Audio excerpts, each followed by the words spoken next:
මොකද්ද තීරණ රුක් සටහනක් කියන්නේ? ඔබට දැනෙන විදිහට හැඟෙන විදිහට තීරණ රුක් සටහනක් කියන්නේ මොකක්ද? තීරණ රුක් සටහන කිසියම් අවස්ථාවක අපි තීරණයක් ගන්නකොට තීරණ අවස්ථාවන් කීපයක් තිබෙනවා. එහෙම නැත්නම් මාර්ග කීපයක් තිබෙනවා.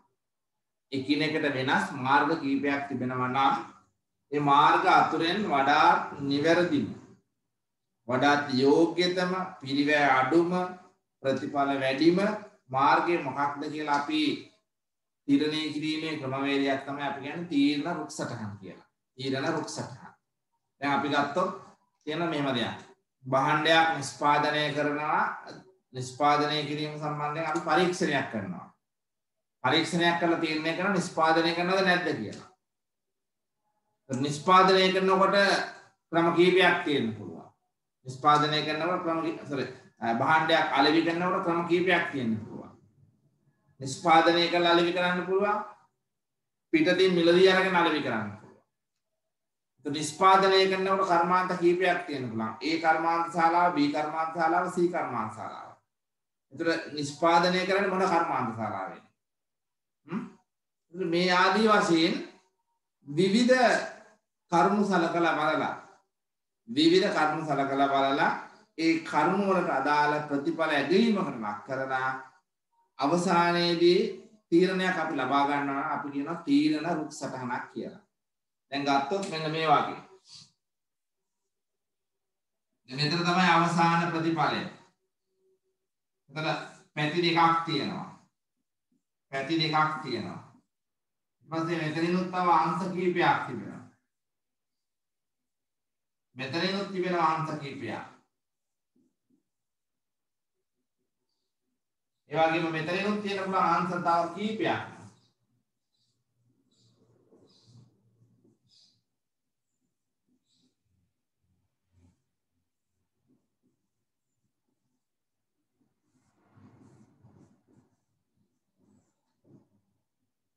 මෙන්න මේ වගේ. එතකොට මේ එකිනෙක මාර්ගය. දැන් මේක ගත්තොත් මේක එක මාර්ගයක්. මේක ගත්තොත් මේක තව මාර්ගයක්. මෙතන ඉඳලා මෙහෙන්ට මෙතනට මෙහෙම එක මාර්ගයක්. මේක ගත්තොත් තව මාර්ගයක්. මේ මාර්ගය තව මාර්ගයක්. නේ? එකිනෙකට වෙනස් මාර්ගයක්. එකිනෙකට වෙනස් ක්‍රමවේදයක්. මේ ක්‍රමවේදයන් එකිනෙකට ඇගීමකට ලක් කරලා අපි ගන්න මොන මාර්ගයේද වඩාත් යෝග්‍ය? මේක අපි ප්‍රකමන එහෙම නැත්නම් අපි කියනවා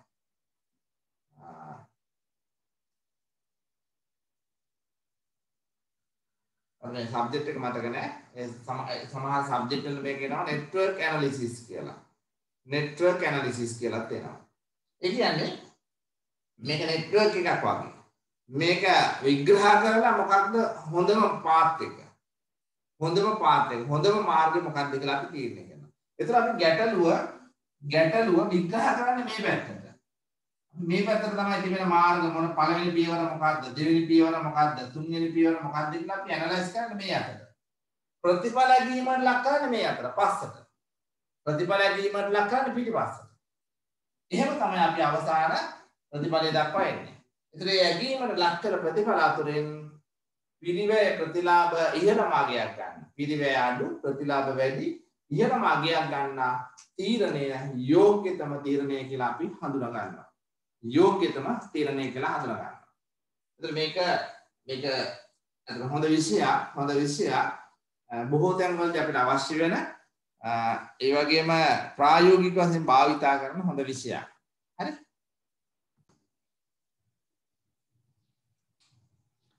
තීරණ රුක් සටහන් සම්බන්ධයෙන් අපි තීරණ ගන්නකොට අපි අධීරයන් දෙකක් ඔස්සේ ගමන් කරලා තමයි තීරණ ගන්න. මොකද්ද මේ අධීර දෙක? එක අධීරක් තමයි ගොඩනැගීමේ අධීර. එකක් තමයි ගොඩනැගීමේ අධීර. ඇගීම හා නිර්දේශ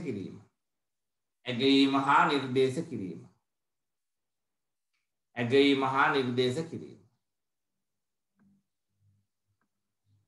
දැන් ගොඩනැගීමේ අධීර තමයි මේ අතට යන්නේ. ගොඩනගන්නේ මේ අතට දකුණු පැත්තට. අපිට ගැටලුවේ තිබෙන එක් කරුණු සලකා බලා තීරණයන් ගත හැකි මාර්ග මොනවාද කියලා ගොඩනගන එක තමයි අපි ගොඩනැගීමේ අධ්‍යයනය කියලා කියන්නේ. තීරණ ගත හැකි මාර්ග ගොඩනගනවා. ඒක තමයි ගොඩනැගීමේ අධ්‍යයනය. එතකොට ඇගීම පසුපසට එන්නේ, පස්සට එන්නේ. දකුණේ ඉඳලා වම් පැත්තට පස්සට එන්නේ. මේ අතර තමයි මම ඉස්සරහට කිව්වා ඇගීම මේ අතර ඇවිල්ලා මෙතන තමයි සමස්ත තීරණය. හොඳම තීරණය බෙස්ට්. දැන් මේ හැම ලක්ෂයකටම වෙන්නේ මෙතනින් එහාට එන හොඳම මාර්ගය. එහෙම ඇවිල්ලා මෙතන දෙනවා හොඳම තීරණය. එතකොට එන්නේ ඇගීම කොයි අතරද? පසුපසට. ඇගීම පසුපසට ඇවිල්ලා අපි නිර්දේශය ගන්නවා. යෝග්‍යද අයෝග්‍යද? මොකද්ද නිර්දේශ? නිර්දේශ කියන්නේ මේ කාරණයට අපි මොකද්ද තෝරගන්නේ? නිර්දේශ කියන්නේ ඒක. මේ කාරණයට අපි යොදාගන්නේ මොකද්ද කියන එක තමයි නිර්දේශය කියලා කියන්නේ.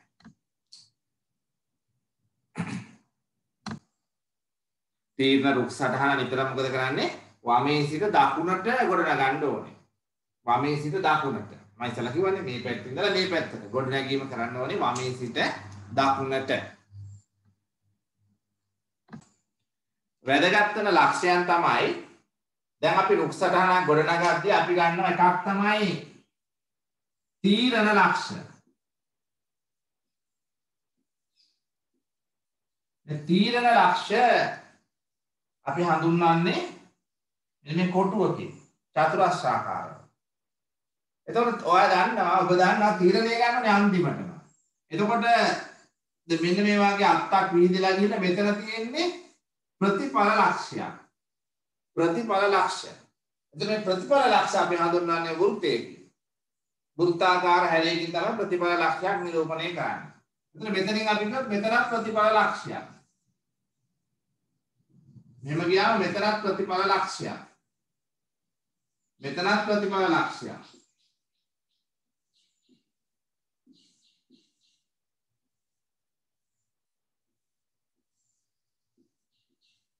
එතකොට අපි හඳුන ගන්න අවධි දෙකක් තියෙනවා, ලක්ෂයන් දෙකක් තියෙන එකක් තමයි තීරණ ලක්ෂ්‍ය. තීරණය ගන්න අන්තිමටම. තීරණය ගන්න අන්තිමටම. මේ දැන්වල තියෙන්නේ මේ මාවතේ ප්‍රතිඵලය. මේ එක් මාර්ගයේ මෙතනින් එහා ඉඳලා අපි කරන ඇගීම මේ අතර එන්නේ කියලා. මේ එක් ලක්ෂ්‍ය දක්වා තිබෙන ප්‍රතිඵලය තමයි මේ ලක්ෂවලදී තියෙන්නේ. අපි ප්‍රතිඵල ලක්ෂ්‍ය අපි හඳුන්වනවා එහෙම නැත්නම් නම් කරනවා සංකේතවත් කරනවා වෘත්තයකින්. ප්‍රතිඵල ලක්ෂ්‍යයක් සංකේතවත් කරනවා වෘත්තයකින්. තීරණ ලක්ෂ්‍ය අපි නම් හඳුන්වනවා චතුරස්‍රයකින්. චතුරස්‍රාකාර හැඩයකින් තමයි අපි තීරණ ලක්ෂ්‍යයක් අපි හඳුනාගන්නේ. දැන් මේ රේඛාව අදිද්දී මේකේ සම්භාවිතාවයන් සටහන් කරන්න ඕනේ. සම්භාවිතාවයන්. එතන සම්භාවිතාවයන් වල එකතු 100ක් වෙන්න ඕනේ. දැන් අපි හිතමු කිසියම් භාණ්ඩයක් අලෙවි කිරීමට ක්‍රමෝපායන් කීපයක් තියෙන්න පුළුවන්. A ක්‍රමය, B ක්‍රමය, C ක්‍රමය, D ක්‍රමය. මේ ක්‍රමෝපායන් වල එකතුවේ සම්භාවිතාවය 100ක්. සාර්ථකත්වයේ 60යි නම් අසාර්ථකත්වයේ 40යි. විය හැකි සාර්ථකත්වයේ 60යි නම් විය හැකි අසාර්ථකත්වයේ 40යි. දැන් අපි හිතමු මේක සාර්ථකත්වය මේක 60යි නම් මෙතන 40යි. මේ හැම අවස්ථාවකදීම සම්භාවිතාවයන් අපි ආදේශ කරනවා. ඒ සම්භාවිතාවයන් වල එකතුව 100%යි. ඔබට මතක ඇති මැත්ස් වල තිබ්බා අපේක්ෂිත අගය කියලා එක. අපේක්ෂිත අගය. ඒ අපේක්ෂිත අගයේදී අපි ගන්න සම්භාවිතාවයන් වල එකතුව 100යි. සම්භාවිතාවයන් වල එකතුව 100යි. හරිද? එහෙනම් මේ හැම අවස්ථාවකදීම සම්භාවිතාවයන් සම්බන්ධ වෙනවා. ඒ සම්භාවිතාවයන් වල එකතුව 100යි. සම්භාවිතාවයන් වල එකතුව 100යි. මේ හැම සාකාවකම මේ හැම මාර්ගයකදීම අපි දකින අපිට තිබෙන මුදල් ගලාගෙන යාම සහ ගලාගෙන ඒම ව්‍යාපාරයෙන් පිටතට වියදම් කරන ඒවා ව්‍යාපාරයට ලැබෙන ඒවා මේ අපි හැම මේ සාකාවකම සටහන් කරන්න ඕනේ. අපි මේ තීරණ රුක් සටහන ගොඩනැගීමේදී මේ හැම ලක්ෂයකදීම දරන්න සිදුවන පිරිවැය ගලාගෙන යන ප්‍රතිලාභ සටහන් කරන්න ඕනේ. මුදල් වලින් සටහන් කරන්න ඕනේ. ඊට පස්සේ ඇගීමකදී අපිට මේක වැදගත් වෙනවා. ඇගීමකදී අපිට මේක වැදගත් වෙනවා. තීරණ ඇගීම. තීරණ ඇගීම අපි කොහොමද කරන්න කියලා කිව්වේ? දකුණු පස්සේ ඉඳලා වම් පස්සට. පස්සෙන් පස්සට එන්නේ. මේ පැත්තේ ඉඳලා මේ පැත්තට තමයි අපි තීරණ ඇගීම කරන්නේ. ඒ තීරණ ඇගීම කරනකොට අපි සටහන් කරන සංඛ්‍යා සහ සම්භාවිතාවයන් එකිනෙකට ගුණ කරලා තමයි අපි අගයන් ගන්න. දැන් අපි ගත්තොත් මෙතන මාර්ගය අපිට 160යි. මේක 140යි. අපිට මෙතන ලක්ෂයයි කියලා. මෙතන 70000යි කියමුකෝ. මේ 160න් ලක්ෂය වැඩි වෙනවා. මේ 140න් 70000 වැඩි වෙනවා. පැහැදිලිද? එකිනෙක මාර්ගවලට අදාළ මුදල් ප්‍රවේශයන් එහෙම නැත්නම් මුදල් ප්‍රවාහයන් ඊට අදාළ සම්භාවිතාවයෙන් වැඩි කරනවා. සම්භාවිතාවයෙන් ගුණ කරලා අපි ප්‍රතිඵලය පිටිපස්සෙන් පස්සට එනවා. පැහැදිලිද? එහෙම ඇවිල්ලා අපි ප්‍රශස්ත තීරණය හොඳම තීරණය යොදා ගන්න. හොඳම තීරණය ගන්න. එහෙනම් ඇගීම කරන්නේ කොයි අතරද? බෑක්වර්ඩ්. පස්සෙන් පස්සට එන්න. ඒතර ඇගීම කරන්නේ මොනවාද? ඒ ශාඛාවන්ට ඒ ප්‍රවේශයන්ට අදාළ සම්භාවිතාවය සහ මුදල් ප්‍රවාහය ගුණ කරනවා. සම්භාවිතාවය සහ මුදල් ප්‍රවාහය ගුණ කරලා අපි මේ ලක්ෂණ වල ප්‍රතිඵල ගන්නවා.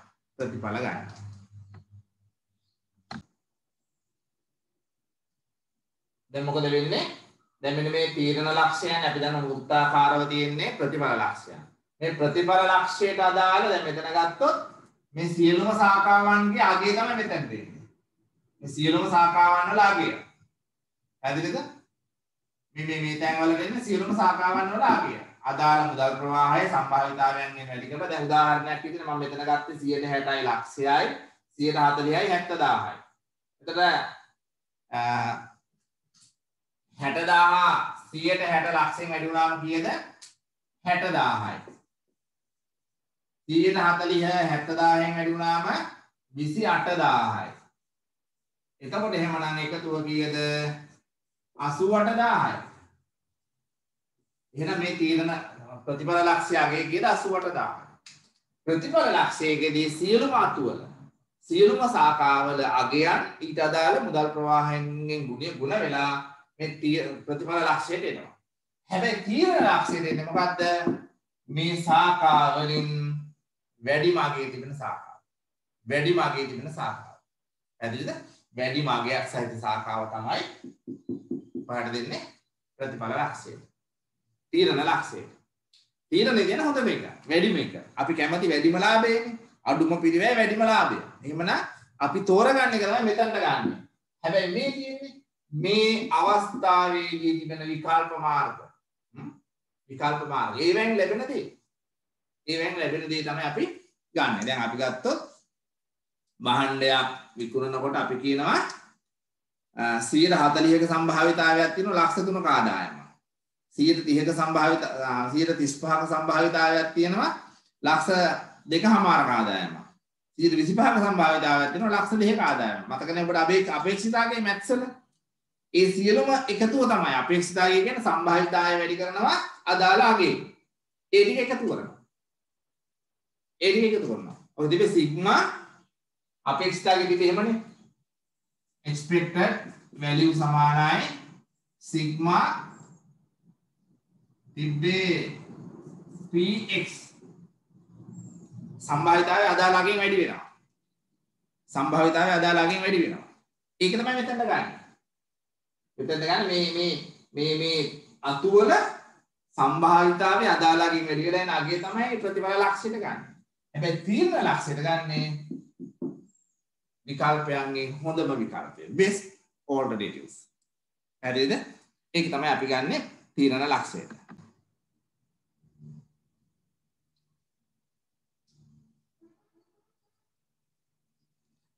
පර්යේෂණ හා සංවර්ධන පිරිවැය ලක්ෂ 4යි. අපේක්ෂා කරන සාර්ථකත්වයේ 70%යි. ඒතර අසාර්ථක වෙන්න පුළුවන් 30%. සාර්ථක වුවොත් භාණ්ඩයේ ජනප්‍රියතාවය අවස්ථා තුනක් දීලා තියෙනවා. මොකද්ද? වැඩි, අඩු හෝ සාමාන්‍ය. වැඩි වෙන්න පුළුවන්, සාමාන්‍ය මට්ටමේ තියෙන්න පුළුවන්, අඩු වෙන්න පුළුවන්. ඊට අදාළ සම්භාවිතාවයන් හා ලාභය දීලා තියෙනවා. ජනප්‍රියතාවය වැඩි වුණොත් සම්භාවිතාවය 2%යි. ලාභය ලක්ෂ 5යි. සාමාන්‍ය ජනප්‍රියතාවයක් තිබ්බොත් සම්භාවිතාවය 100 කියන්නේ සාමාන්‍ය ජනප්‍රියතාවයක් ලබන්න තිබෙන සම්භාවිතාවය 0.5යි. ඒ කියන්නේ 50යි. එහෙම වුණොත් ලබන්න පුළුවන් ලාභය රුපියල් ලක්ෂ 4යි. අඩු සම්භාවිතාවය ජනප්‍රියතාවය අඩු වෙන්න තියෙන සම්භාවිතාවය 30යි 0.3යි. එහෙම වුණොත් ලාභය ලක්ෂ 3යි. දැන් බලන්න සම්භාවිතාවයන්ගේ එකතුව කීයද? මම කෝ 100%යි කියලා. 1යි. 100% කියන එකේ අදහස 1යි. දැන් මේ ගානේ එහෙමයි දීලා තියෙන්නේ. ඉහත ලාභ වසරක් සඳහා වන අතර වසර දෙකක් යන තෙක් නොවෙනස්ව පවතී. වසර දෙකක් යනකම් වෙනස් වෙන්නේ නැහැලු. භාණ්ඩ ඉදිරිපත් කිරීම අසාර්ථක වුවහොත් පරිශන සංවර්ධන වැඩ 50000කට විකිණීමට හැක. විකිණීමට හැකියවීමට 60%ක සම්භාවිතාවයක් තියෙනවා. එතකොට විකුණන්න පුළුවන් පරිශන සංවර්ධන වැඩ විකිණීමේ සම්භාවිතාවය 60%යි නම් විකුණන්න බැරි සම්භාවිතාවය 40%යි. අපිට එකක් දුන්නම් ඇති දැන් මේ ගානේ දෙකම දීලා තියෙනවා. අපෙන් අහනවා ඔබ තීන රුක් සටහන නිර්මාණය කර තීරණ ඇගයීම කරන්න. තීරණ රුක් සටහන නිර්මාණය කර තීරණ ඇගයීම කරන්න. අපි අවසාන වශයෙන් තීරණයක් ගත යුතු ගන්න කොතනින්ද? තීරණ ලක්ෂයකින්. තීරණ ලක්ෂයකින්. ඊට පස්සේ ප්‍රශ්නේ මොකක්ද අපිට කියන්නේ? අපි සංවර්ධනයක් කරන පරිශ්‍රණයක් කරන මේක සාර්ථක වෙන්න 70%ක් අවශ්‍යතාවයක් තියෙනවා. අසාර්ථක වෙන්න 30%. එහෙමනම් අපි ගන්නවා සාර්ථක. මෙන්න සාර්ථක. සාර්ථක වීම අසාර්ථක වීම. සාර්ථක වීමේ සම්භාවිතාවය 70%යි. එහෙනම් අසාර්ථක වීමේ සම්භාවිතාවය 30%යි. 30%යි. එහෙම තමයි යන්නේ. සාර්ථක වුණොත් මොකද වෙන්නේ?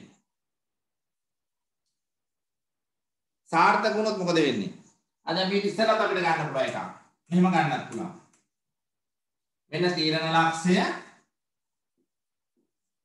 අපිට ගන්න පුළුවන් මේක ඉදිරිපත් කිරීම හෝ නොකිරීම. ඉදිරිපත් කිරීම ඉදිරිපත් නොකිරීම. දැන් ඔබෙත් තියනවානේ AT කරනවද නොකරනවද? AT කිරීම නොකිරීම. AT කරනවා කියලා තීරණය AT කරන්න ඕනේ කියලා හිතුනොත් තමයි ඒ ගැන අධ්‍යයනය කරන්නේ. පැහැදිලිද? කරනවද නැද්ද කියලා ඉස්සලා බලන්න. එතකොට අපිට තියෙනවා මේ භාණ්ඩයක් ඉදිරිපත් කරනවද නැද්ද කියලා භාණ්ඩයක් ඉදිරිපත් කරනවද නැද්ද කියලා අපිට තීරණය කරන්න පුළුවන්. ඒක තමයි පළවෙනි පියවර. දෙවෙනි පියවර මොකද්ද වෙන්නේ? දෙවෙනි පියවර මොකද වෙන්නේ? දැන් මේක ඇතත් එකයි නැතත් එකයි ප්‍රතිඵලයට බාධාවක් නැහැ මේ පියවර. හරි? අපිට පුළුවන් දැන් ඉදිරිපත් කළොත් අපි පරිශ්‍රණය කරනවා. පරිශ්‍රණය මොකද වෙන්න පුළුවන්? සාර්ථක අසාර්ථක. සාර්ථක වීම 70%යි අසාර්ථක වීම 30%යි. සාර්ථක වුණොත් මොකද වෙන්නේ? ජනප්‍රියතාවය වැඩි සාමාන්‍ය අඩු. ජනප්‍රිය වුණොත් අවස්ථා තුනක් තියෙනවා. මොකද්ද? සාර්ථක වුණොත් අවස්ථා තුනක් තියෙනවා. මොකද්ද අවස්ථා තුන? ජනප්‍රියතාවයේ භාණ්ඩයේ තිබෙන ජනප්‍රියතාවය වැඩි වෙන්න පුළුවන්. සාමාන්‍ය වෙන්න පුළුවන්, අඩු වෙන්න පුළුවන්. එතකොට ජනප්‍රියතාවය වැඩි වෙන්න තිබෙන සම්භාවිතාවය 0.2යි. සාමාන්‍ය ජනප්‍රියතාවයක් තිබෙන සම්භාවිතාවය 0.5යි. අඩු සම්භාවිතාවයක් තියෙනවා 0.3යි. 0.3යි. අසාර්ථක වුණොත් මොකද කරන්න පුළුවන්? අසාර්ථක වුණොත් පරිේෂණ බඩු විකුණන්න පුළුවන්, විකිණිය නොහැක. විකිණීම නොවිකිණීම. විකිණීමේ සම්භාවිතාවය කීයද? 60%යි. විකුණන්න නොහැකිීමේ සම්භාවිතාවය 40%යි.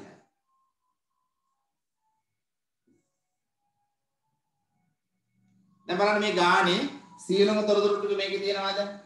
භාණ්ඩයක් ඉදිරිපත් කරනවද නොකරනවද කියලා තීරණයක් ගන්නවා. ඉදිරිපත් කරනවා කියලා තීරණයක් ගත්තොත් පරිශීලනයක් කරනවා. පරිශීලනය සාර්ථක වෙන්න පුළුවන් අසාර්ථක වෙන්න පුළුවන්. සාර්ථක වීමේ සම්භාවිතාවය 70%යි අසාර්ථක වීමේ සම්භාවිතාවය 30%යි. සාර්ථක වුණොත් ඒ භාණ්ඩයේ තිබෙන ජනප්‍රියතාවය වැඩි වෙන්න පුළුවන්, සාමාන්‍ය වෙන්න පුළුවන්, අඩු වෙන්න පුළුවන්. වැඩි වෙන්න පුළුවන් සම්භාවිතාවය 20%යි. සාමාන්‍ය ජනප්‍රියතාවයක් තියෙන පුළුවන් සම්භාවිතාවය 50%යි. අඩු සම්භාවිතාවයක් තියෙන 30%යි. 30%යි. ඒ වගේම අසාර්ථක වුණොත් අපිට ඒ පරිේෂණ ද්‍රව්‍ය පරිේෂණ භාණ්ඩ විකුණන්න පුළුවන් සම්භාවිතාවයක් තියෙන 60%ක. එහෙනම් 140ක සම්භාවිතාවයක් තියෙන විකුණ ගන්න බැරි වෙනවා. විකුණ ගැනීමේ සම්භාවිතාවය 60%යි, නොවිකිණීමේ සම්භාවිතාවය 40%යි. ඊට පස්සේ අපි තිබෙන සංඛ්‍යා ආදේශ කරලා ඇගීම කරනවා. සංඛ්‍යා ආදේශ කරලා ඇගීම කරනවා. පැහැදිලිද? දැන් මේ මට්ටමට ආවට පස්සේ අපි මොකද කරන්නේ? සංඛ්‍යාවන් ආදේශ කරලා ඇගීමට ලක් කරනවා. ජනප්‍රියතාවය වැඩි වුණොත් ලාභය කීයද? ලක්ෂයයි. ලක්ෂ 5යි. සාමාන්‍ය සම්භාවිතාවයක් තිබ්බොත් ලක්ෂ 4යි. අඩු වුණොත් ලක්ෂ 3යි. විකිණීමට හැකි වුණොත් විකුණන්න පුළුවන් සම්භාවිතාවය කීයද? විකුණන්න පුළුවන් අගේ 50000යි. 50000කට විකුණන්න පුළුවන්. මේවට අගයක් නැහැ. මෙතනිනුත් මුකුත් අගයක් නැහැ බිඳුවයි. පැහැදිලිද? එතකොට අපි මේ වගේ සටහනකට කියනවා තීරණ රුක් සටහන. තීරණ රුක් සටහන හදලා ඊට පස්සේ ඇගීම ලක් කරන්න ඕනේ.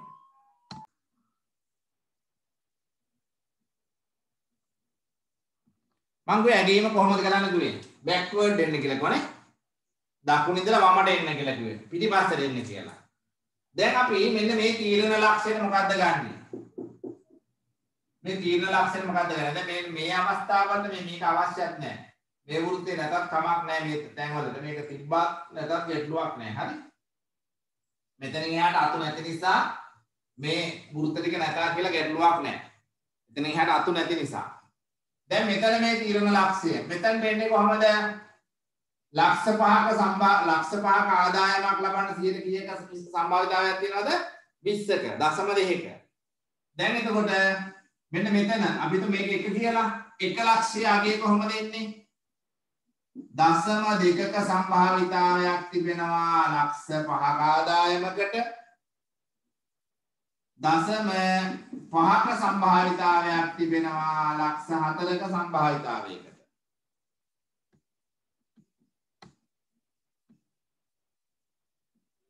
ඊට පස්සේ දශම 3ක සම්භාවිතාවයක් තිබෙනවා ලක්ෂ 3ක ආදායමකට.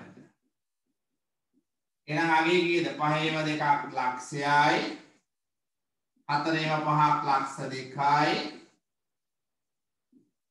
3ේම 3ක් 90000යි 3,90,000යි නේ. මෙතන එන්නේ කීයද? 3,90,000යි. පැහැදිලිද මේ උත්තරේ?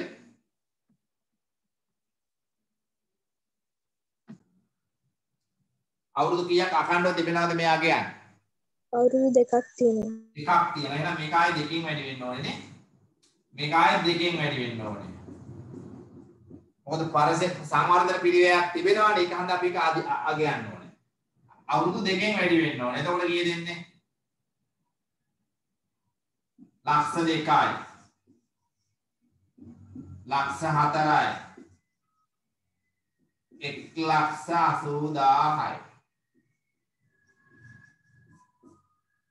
7,80,000යි.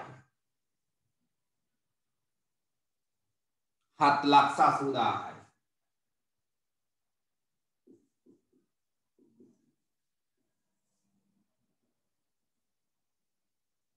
මෙතන අගේ කීයද? මේක අංක 2 නම් මේ දෙවෙනි එකේ අගේ කීයද? දෙවෙනි එකට කීයද අගේ?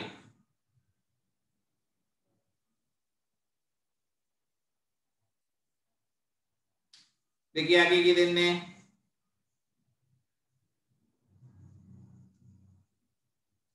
මේ අතු දෙකේම අගය. මේ අගය කීයද? 50000 හේවා 160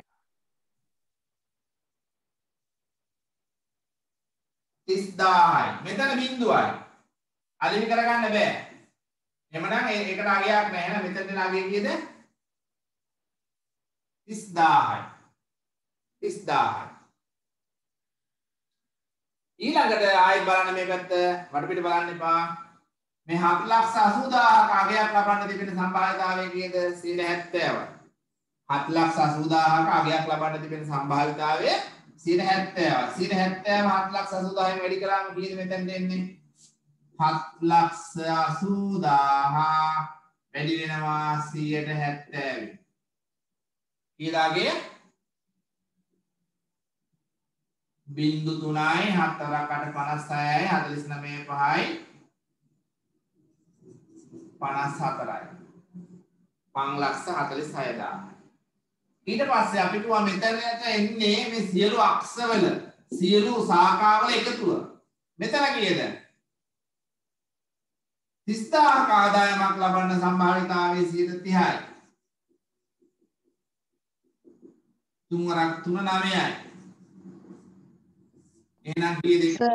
10,000 වැඩි කරන්න පාද. ඈ? මම ඔය 30,000 නෑ ඒක ගත්තා න්‍යාය දෙකකින් වැඩි කළොත් මේක දෙකකින් වැඩි කළොත් මොකද මේ දෙකකින් වැඩි කළානේ මෙතෙන් ආවේ.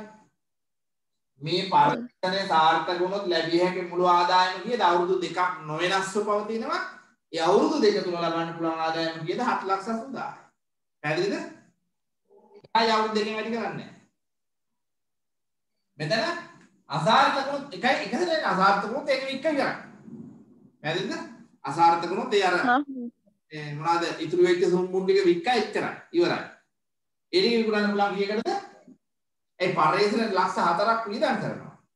ලක්ෂ 4ක් වියදම් කළා මොන හරි දෙයක් තියෙන්න බෑ. ඒ තියෙන ටික තමයි විකුණන්න පුළුවන්. ලක්ෂ 4කට කරපු ටිකක් තියෙනවානේ. ඒ කරපු ටික ඒ මොන හරි දෙයක් තියෙනවා. ඒ ටික තමයි විකුණන්න පුළුවන් කියන්නේ කීයද? 30000කට. 50,000කට 50,000 ඒක 160යි 100ක සම්භාවිතාවයක් නැහැ 100ක සම්භාවිතාවයක් නැහැ 160ක සම්භාවිතාවයක් එහෙනම් 160 මේ 50,000 වැඩි කළාම අසාර්ථක වුණොත් ලැබිය හැකි දේ කීයද 30,000 ඒ දේ ලබන්න අසාර්ථක වෙන සම්භාවිතාවකද 130යි එහෙනම් මේ දෙක ගුණ කළාම එන්නේ කීයද 9,000යි එහෙනම් මෙන්න මේ තුන්වෙනි ලක්ෂය කියලා අපි නම් කළොත් මෙතන අගය කීයද 5,55,000යි මෙතන දෙකක් නැහැ බිඳුවයි එහෙනම් මෙතන අගය කීයද මෙතන අගය කීයද 5,55,000ම නෙවෙයි 5,55,000යි අපේ ප්‍රතිඵල ලක්ෂ්‍ය අගය හැබැයි අපි පරිශ්‍රණයේ වියදම් කරනවා කීයක්ද ලක්ෂ 4ක් එහෙනම් මෙතන ප්‍රතිඵලය කීයද? කීයද දැන් ප්‍රතිඵලය? 1,55,000යි. 1,55,000යි. එතකොට මේක කීයකටද කියලා අපිට බලා ගන්න පුළුවන්. 1,55,000.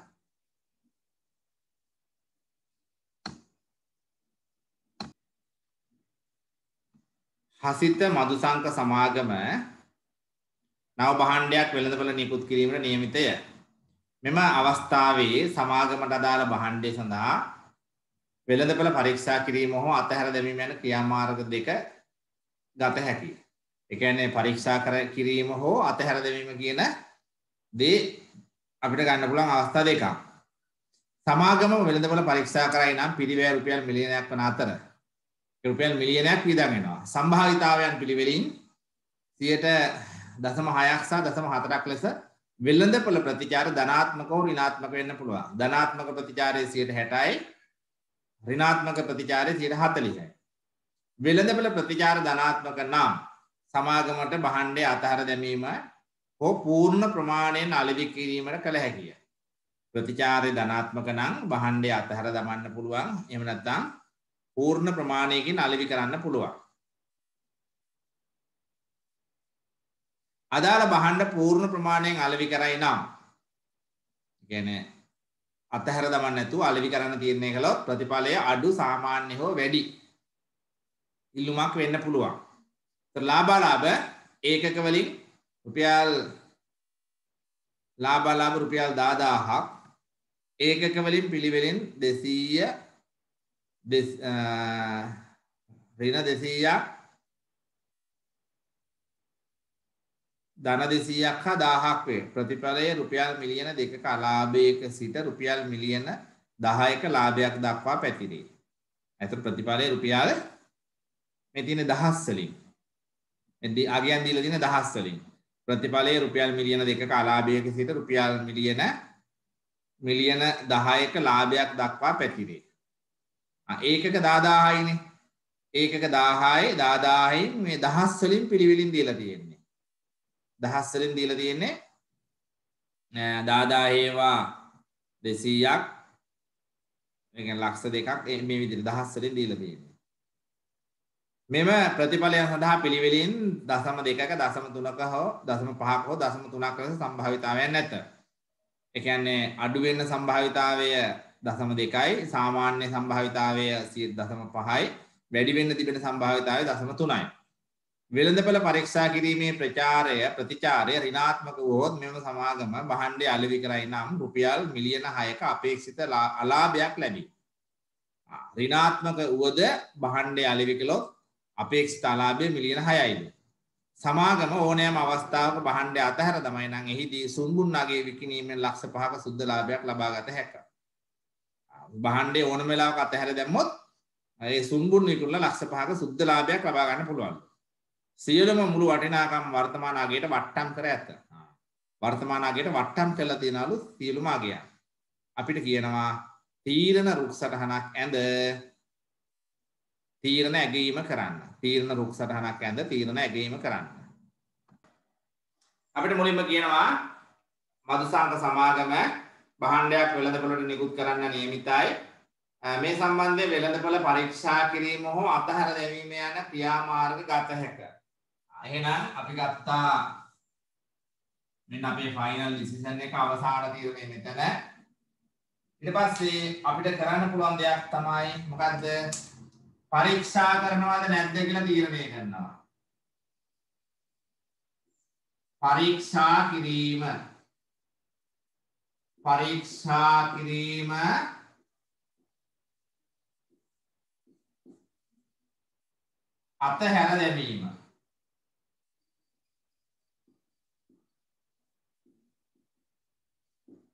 අතහැර දැමීම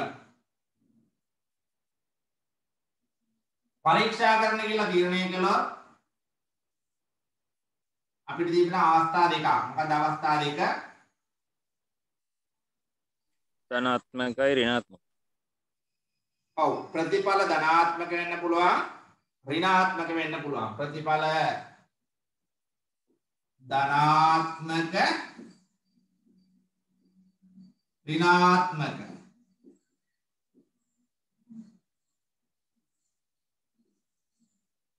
ධනාත්මක වෙන්න පුළුවන් ඍණාත්මක වෙන්න පුළුවන්. ධනාත්මක වුණත් මොකද අපිට කරන්න පුළුවන්? අතහැර දාන්නත් පුළුවන්.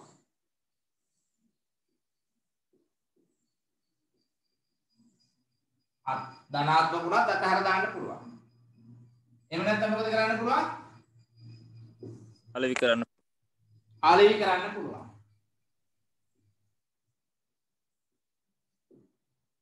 අලෙවි කළොත් මොකද වෙන්නේ? අලෙවි කළොත් අවස්ථා තුනක් අපිට දකින්න පුළුවන්. මොකද්ද? වැඩි, සාමාන්‍ය, අඩු. වැඩි වීමේ සම්භාවිතාවය කීයද? 130යි. 130යි.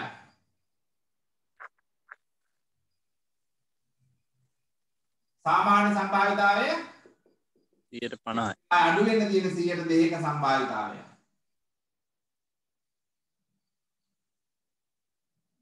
ඍණාත්මක වුවොත් මොකද කරන්න පුළුවන් අපිට? ඒකේ අවස්ථා දෙකක් තියෙනවා. මොකද්ද? අත්හැර දමන්න පුළුවන්, අලෙවි කරන්න පුළුවන්. අත්හැර දමන්න පුළුවන්, අලෙවි කරන්න පුළුවන්. මෙන්න තිබෙන රුක් සටහන.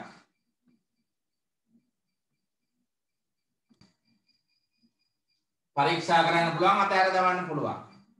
අතහැර දමන්න ගත්තොත් එතනින් එහාට මොකුත් නැහැනේ. අතහැර දමන්න කියලා තීරණය කළොත් එතනින් එහාට මොකුත් නැහැ. කිසිම අගයක් නැහැ. අතහැර නිකම්ම දාන්න පුළුවන්. පරීක්ෂා කරනවා කියලා තීරණය කළොත් තවත් තීරණ කීප දෙකක් තියෙනවා. මොකද්ද තීරණ දෙක? ධනාත්මක වෙන්න පුළුවන්, ඍණාත්මක වෙන්න පුළුවන්. ධනාත්මක වුණොත් අවස්ථා දෙකක් තියෙනවා. අතහැර දමන්න පුළුවන්.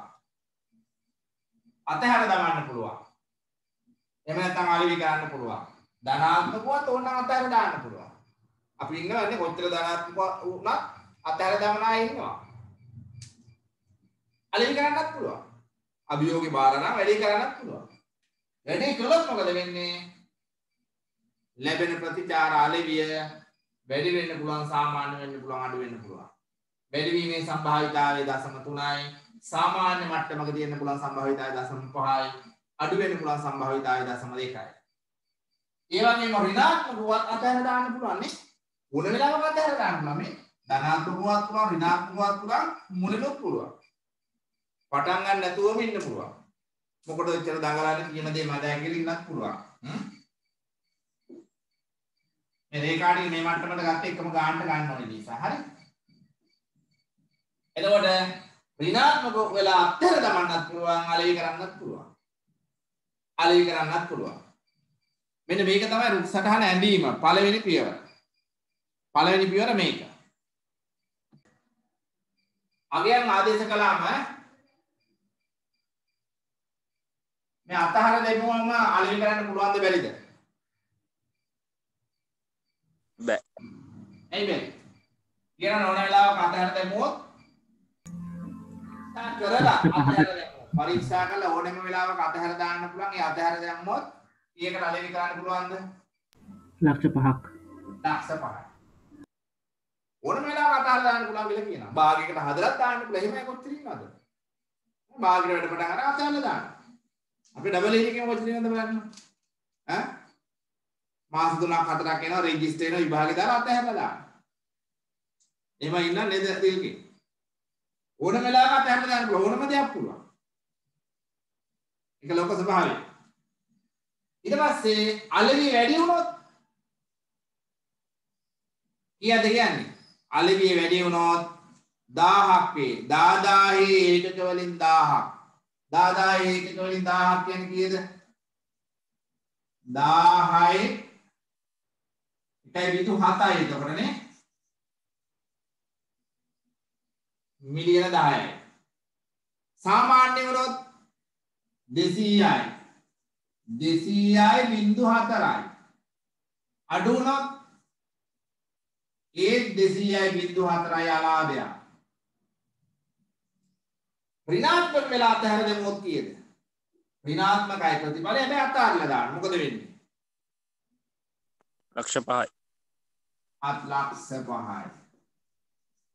ඍණාත්මක වෙලා අලෙවි කළොත් එහෙමත් අය ඉන්නවනේ. බෑ බෑ කියලා දැන් ගණිතේ S තියාගෙන විද්‍යාවට S තියාගෙන බයෝමැත් කරනවා.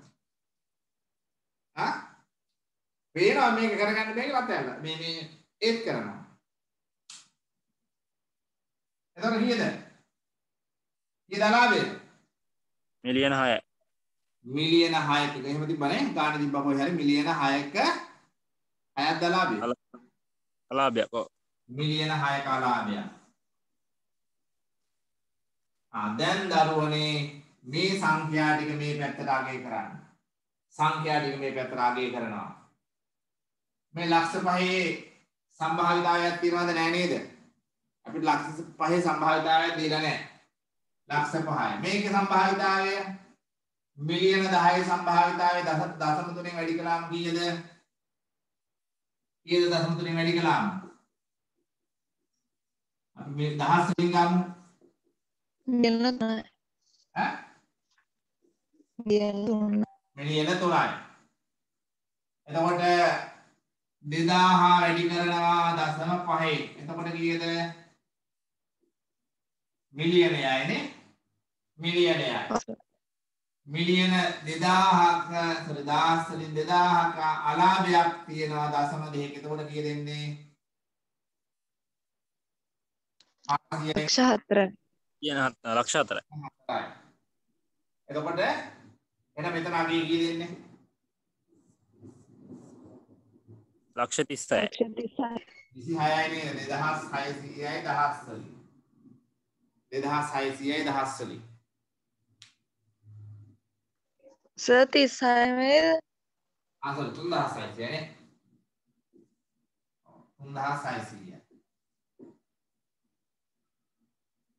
මේකට සම්භාවිතාවය අත්තර දෙන්නේ මේක නේද සම්භාවිතාවය. මේ දෙක තුරු කළා මෙතන කී දෙන්නේ?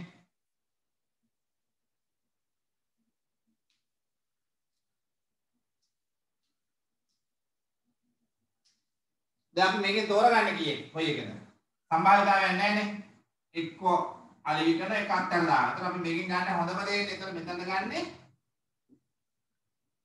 500 ලක්ෂ 5. මේකේ සම්භාවිතාවයක් දීලා නැහැ නේ අපිට. ඒක හන්ද මේකෙන් අපි ගන්නේ මොකද්ද? මෙතන එන්නේ තීරණ ලක්ෂයක්. අපි තීරණයක් ගන්න ඕනේ නේද? අතහරිනවද අලෙවි කරනවද කියලා තීරණයක් ගන්න ඕනේ. සම්භාවිතාවයක් නෙමෙයිනේ. එතන මෙතන දෙන්නත් ඕනේ තීරණ ලක්ෂය. එතන මේකෙන් ගන්න අපි වැඩි මේක. තීරණ ලක්ෂයෙන් ගන්න වැඩි මේක. මේකත් නෙවෙයි මෙතන එන්නේ තීරණ ලක්ෂය. තීරණ ලක්ෂයක් මෙතන දෙන්නේ. ඇයි තීරණ ලක්ෂයක් එන්නේ? දැන් ධනාත්මකවත් අපි තීරණයක් ගන්න ඕනේ අත්හරිනවද අලෙවි කරනවද? අත්හරිනවද අලෙවි කරනවද කියලා තීරණයක් ගන්න ඕනේ. පැහැදිලි? ඒක හත එතන එන්නේ තීරණ ලක්ෂයක්. මෙතෙන්දි ඍණාත්මකවත් අත්තර දානවද අලෙවි කරනවද කියලා තීරණයක් ගන්න. එහෙනම් අපි ගන්නේ කොයින්ද මෙතනද? අපි කො තීරණ ලක්ෂයේදී ගන්න වැඩි මේක. විකල්පයන්ගෙන් වැඩි මේක. එහෙනම් මෙතනද ගන්න කීයද 500. මෙතනද ගන්න කීයද එහෙමනම්? කීයදාගේ? 36 ලක්ෂය. 36යි. එතනද ගන්න 36යි. ඇයි? දෙකම එන්න බෑ. දෙකම එන්නේ දෙකේම එකතු වෙන්නේ සම්භාවිතාවයක් තියෙනවා නම්. සම්භාවිතාවයක් නැත්නම් තීරණ ලක්ෂය. ප්‍රතිඵල ලක්ෂයන් වල තමයි සම්භාවිතාවය එන්නේ. සම්භාවිතාවය නොවන ලක්ෂයන් අපි කියනවා තීරණ ලක්ෂයන්. එන පොයි. ඇදලා ප්‍රායෝගිකව ඉගෙන ගන්න ආවස වෙන අවස්ථා. සම්භාවිතාවයන්ගෙන් තොර ලක්ෂයන් තීරණ ලක්ෂයන් වෙනවා. සම්භාවිතාවයන් එක්කෙන ලක්ෂයන් ප්‍රතිඵල ලක්ෂයන් වෙනවා. එහෙමනම් මේ දෙපළටත් එන්නේ තීරණ ලක්ෂයන්. තීරණ ලක්ෂයන්. නේද මෙතන දෙන්න ඕනේ තීරණ ලක්ෂයක්. sorry ප්‍රතිඵල ලක්ෂයයි. මෙතන තියෙන ධනාත්මක ඍණාත්මක. ධනාත්මක වීමේ සම්භාවිතාවය කීයද? 60යි. දශම 6යි. මෙතන දශම 4යි නේ. එහෙනම් මේක ප්‍රතිඵල ලක්ෂයක් වෙන්න ඕනේ. ප්‍රතිඵල ලක්ෂයක් වෙන්න ඕනේ. ගානේ මේ කාරණා ටික මට ඉස්සෙල්ලා අමතක වුණා. රුපියල් පරීක්ෂා කිරීමේ පිළිවෙල රුපියල් මිලියනයයි. එතකොට සම්භාවිතාවය 0.6යි සහ 0.4ක් ලෙස ධනාත්මකව ඍණාත්මක වෙන්න පුළුවන්. මෙතනට එන්නේ සම්භාවිතාවයක් හන්ද මෙතන එන්නේ ප්‍රතිඵල ලක්ෂයක්. එහෙනම් මෙතන ආගේ එන්නේ කොහොමද? මේ දෙකේම එකතුව. මේ දෙකේම එකතුව. දෙකේම එකතුව කීයද එන්නේ? 3 ලක්ෂ 60000 3600 වා 0.6යි 500 වා 0.2යි. කීයද එතකොට එන්නේ? 4යි සර්. ඔව් 4යි. මෙතන කීයද එන්නේ? 6 වරක් 6 36 6 වරක් 18යි 3යි 21යි 2160. මෙතනට 200යි 2360යි 2360යි.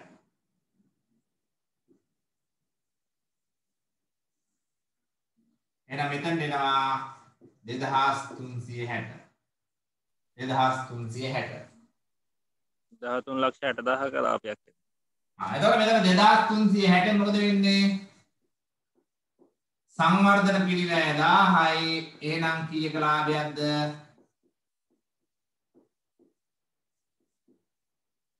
1360යි. 1360ක ලාභයක්. එහෙනම් මොකද කරන්නේ? තීරණ ගන්නවද නැද්ද? තීරණය ඇගීම කරනවා. තීරණය අපි ගන්නවා. තීරණය යෝග්‍යයි. මේක සංවර්ධනය කළා පූර්ණ වශයෙන් අලෙවි කළ යුතුයි. සංවර්ධනය කරලා පූර්ණ වශයෙන් අලෙවි කළ යුතුයි. එහෙනම් මොකද්ද තීරණය? මෙන්න මේක තමයි තීරණ පාත් එක. මෙන්න තීරණ පාත් එක. මෙතනින් එහාට ප්‍රතිඵල ලක්ෂ්‍යය. මම හයිලයිට් කළේ අපේ තීරණය මෙන්න මේක. තීරණය ඔක. පැහැදිලිද? එහෙනම් ඇයි මෙතනට තීරණ ලක්ෂ්‍යයන් ආවේ? මේ දෙපැත්තට සම්භාවිතාවයන් එන්නේ නැති නිසා සම්භාවිතාවයන් එක්ක එනවා නම් ඒක ප්‍රතිඵල ලක්ෂ්‍යය. සම්භාවිතාවයන් නැති නිසා මෙතනට එන්නේ තීරණ ලක්ෂ්‍යයන්. මෙතන මේ ප්‍රතිඵල ලක්ෂ්‍යයක් වෙන්නේ ඇයි? ධනාත්මක හෝ ඍණාත්මක වීමේ සම්භාවිතාවයන් කියන. එහෙනම් මේක ප්‍රතිඵල ලක්ෂ්‍යයක්. පැහැදිලිද? ප්‍රතිඵල ලක්ෂ්‍යයක්. තීරණ ලක්ෂ්‍යයන් වලදී මැක්සිමම් එක අපි ගන්න. දැන් මෙතනදී බලන්න. ලක්ෂ 5ක ලාභයක්, ලක්ෂ මිලියන 6ක අලාභයක්. ලාභය තමයි හොඳ. ව්‍යාපාරයේ පැත්තෙන් ලාභයයි හොඳ. එහෙනම් මේකයි ගන්න. ලක්ෂ 5 ගන්න ඒකයි. එහෙනම් මතක තියාගන්න ප්‍රතිඵල ලක්ෂවලදී මොනවද ගන්නෙ? ඒ අතුවල එකතුව මේ අතුවල එකතුව. මේ අභ්‍යාසයේ මේ දෙකම හොඳට පැහැදිලි. ප්‍රතිඵල ලක්ෂයන් වලදී මොනවද ගන්නෙ? අතුවල එකතුව. සම්භාවිතාවයන් එක්ක එන අපේක්ෂිතාවයන්ගේ එකතුව. අපි මේකට කියන පිටේ දරුවනේ අපේක්ෂිතාවය. මේක අපේක්ෂිතාවය. අපි අර මැත්ස් වල ඉගෙන ගත්ත අපේක්ෂිතාවය. මේකෙත් තියෙන අපේක්ෂිතාවය අපි ඉස්සරහට ඉගෙන ගන්නවා. මේක තමයි අපේක්ෂිතාවය. ඒ මේ සියලු ඒවායින් එකතුව. සම්භාවිතාවය අදාළ විද්‍යාලයේ මෙඩිකල් එක අගය මෙතන දෙන්නේ. තීරණ ලක්ෂයන් වලදී එන්නේ උඩින්. උඩින් හොඳ මේක. අපි තීරණය ගන්න හොඳ මේකනේ. ඔබ ඕනෑම වෙලාවක තෝරගන්නේ හොඳ මේක. අඳුමක් තෝරගන්න කියත් ගන්න හොඳ මේක. පැහැදිලිද? ඔබට හොඳයි කියලා හැඟෙන දේ. ඒක හොඳ මේක නොවන නිසා තමයි අපි කියන්නේ නිතරම විචාරශීලී වෙන්න කියලා. විචක්ෂණශීලී වෙන්න කියලා. කාගෙන් හරි අහන්න කියලා. Tamande හිතන දේ කරන්න එපා කියලා කියන්නේ ඇයි? නේ? අපි කියනවානේ සිදුවත් බෝසතාණොත් පස්මහ බැලුම් බැලුවනන්නේ කල්පලක්ෂය සාරාංශක කල්පලක්ෂයක් වෙන පුරලා බුදු වෙන උපදින භාවයේ පස්මහ බැලුම් බලනවා. එහෙනම් අපි යමක් කරන්නට පෙර හොඳ ඇගීමක් කරන්න ඕනේ. එහෙනම් තීරණයක් ගන්නකොට බලනවා හැරිලා මේකේ තියෙන අවාසි දේ මොනවාද වාසි දේ මොනවාද කියලා. හොඳම දේ තමයි තීරණය. හරිද? තීරණ ලක්ෂ්‍යවලදී ගන්න මැක්සිමම් එක අපිට යෝග්‍යතම එක. අනිත් ඒවා අපි හලනවා අතාරිනවා. ඕනම අවස්ථාවක ප්‍රායෝගික දෙයක්. එhmenan මෙතනදී මේ දෙක එකතුව ගන්න ධනාත්මක ඍණාත්මක දේවල් වල එකතුව මේක අපේක්ෂිතාවයක්. එතකොට මෙතනදී ගන්න මොනවාද? අපේ මැක්සිමම් ප්‍රතිඵලය. හරිද? මැක්සිමම් ප්‍රතිඵලය. තවවරක් නදයක් දෙයක් තියෙන මටත් මගේ දෙයක් මේ අතහැර දැමීම මෙතනත් ලක්ෂ 5කට අලෙවි කරන්න පුළුවන් නේ. මෙතනත් අතහැර දැමීමක් නේ. අතහැර දැමීම මොන අවස්ථාවේ අතහැර දැම්මත් විකුණන්න පුළුවන් කියලා කියන. එහෙනම් මෙතනත් ලක්ෂ 5 එනවා. ලක්ෂ 5 එන. හැබැයි මේ තීරණයේදී ලක්ෂ 5 ගන්නෙ නෑනේ. ඇයි අපි ගන්න වැඩි මාගේ. තීරණයේදී අපි ගන්න වැඩි මාගේ. ඒක හන්ද ඒ අර මුල්ම අවස්ථාවේ අතහැර දැම්මම ඒක තීරණයක් නිසා ඒ යගේ අපි ගන්නෙ නෑ. උගන්වපු දේවල් මනවින් සතිය තුළ පරීක්ෂා කරන්න, පැහැදිලි කරගන්න, ඉගෙන ගන්න අභ්‍යාසවල දෙන්න. ඒ වගේම කළ මාතෘකාවලට අදාළව පසුගිය පේපර්ස් අරගෙන ඒවායේ ප්‍රශ්න අරගෙන පැහැදිලිව කියවලා ඒවට විසඳුම් හොයන්න බලන්න. පැහැදිලිද? මතක තියාගන්න මේ අවසාන අධීරයේ 50%න් පාස් කරන්නේ. 50%ක් අවශ්‍යයි එක පේපර් එකකට සමත් වෙන්න. අධීර දෙකේදී 140න් සමත් වෙන්න පුළුවන්. ඒකන්ද 50%න් දැන් ඔබ සමත් වෙන්න ඕනේ. මේ අධීර සමත් වෙනවාත් එක්කම වරලත් ගණක අධිකාරී ආයතනයේ 1 හා 2 කියන අධීරයන් වල විෂයන් 7ක් නිදහස් වෙනවා.